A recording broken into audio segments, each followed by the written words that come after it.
Senyor Esteve.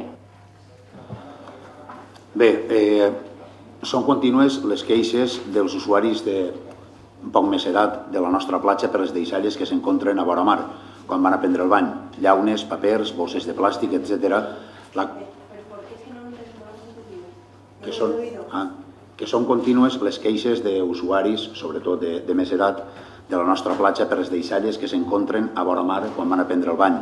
Llaunes, papers, bosses de plàstic, etc. La qual cosa pot provocar algun accident, per exemple, al xafar una llauna de beguda o menjar. Des de Compromís preguem una campanya de sensibilització per al públic en general, però especialment per als més joves, perquè deixen les deixalles en les papereres de la platja i no en l'arena o a vora mar. Una pregunta. Tots estaran d'acord que des de fa vora 30 anys els passos subterranis de les vies s'han dividit al nostre poble amb els perjudicis que això ha comportat.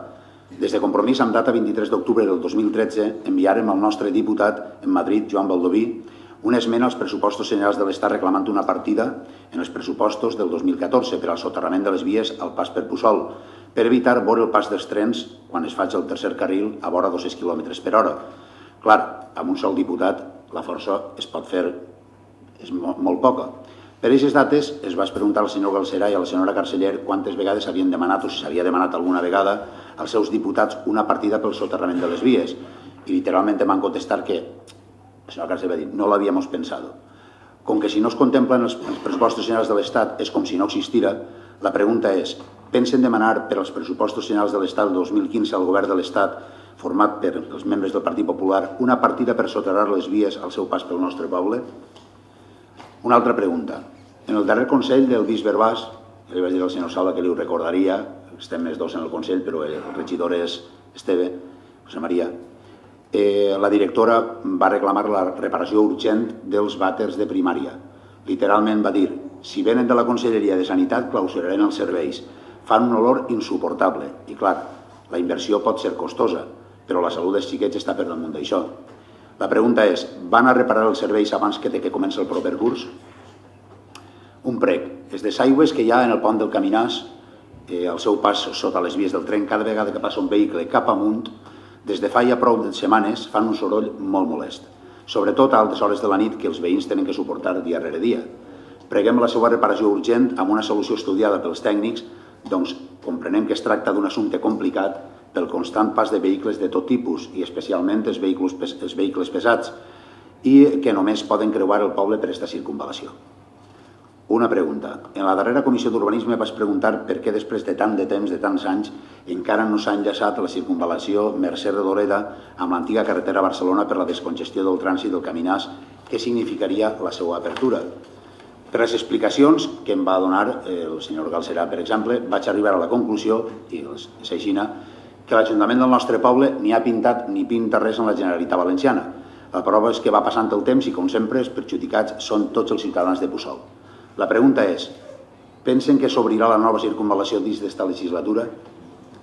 Una altra pregunta. Pensa que és la segona o tercera vegada que ho porta a un ple el problema dels veïns del carrer Palància, que, com ja és ben sabut per tot l'equip de govern, estan farts de que no els donen una solució al seu problema, que no és cap altre que viure en un carrer a mitjan fer, tal com ho permetia la llei en 1995, que és quan es va realitzar aquesta promoció de vivendes d'aquest carrer.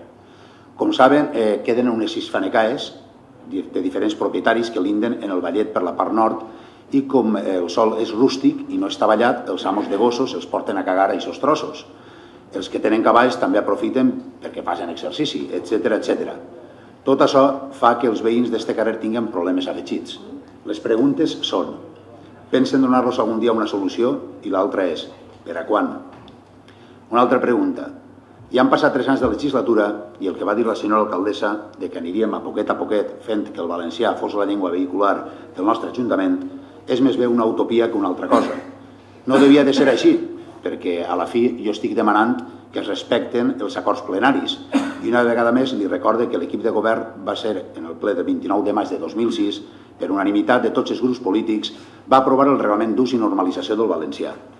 Si en el darrer ple el company senyor Sánchez del PSOE denunciava el bilingüisme castellà-anglès en el document de domiciliació dels impostos, és normal continuar a aquestes altures trobar-se amb els saludes de l'alcaldessa imprimits o enviats per e-mail en castellà. Per exemple, el saluda de la Fèria comercial de Puçol demostra, mig valencià, mig en castellà. Això fa que el ridícul encara siga més gran, sobretot quan s'envien els saludes a altres ajuntaments que sí que respecten la nostra llengua i no com el nostre. La pregunta és, des d'ara van enviar els saludes oficials en valencià? I bé, per últim, acabar dient que en el Facebook penjaren els veïns, alguns veïns de la Ciutat Jardí, sobretot de la plaça Roma, una queixa per al tema del parc d'allí. Jo m'agradaria haver denunciat més sovint aquest tema, però ho arriba fins on arriba. Sí que vam denunciar el Bloc Compromís en novembre del 2011, que vaig fer un recorregut per tots els parcs i li vaig donar al regidor de Parcs i Jardins un poc quina era el diagnòstic de cada parc, i aleshores pareix ser que l'assumpte ha anat a pitjor perquè la gent està molt escamada.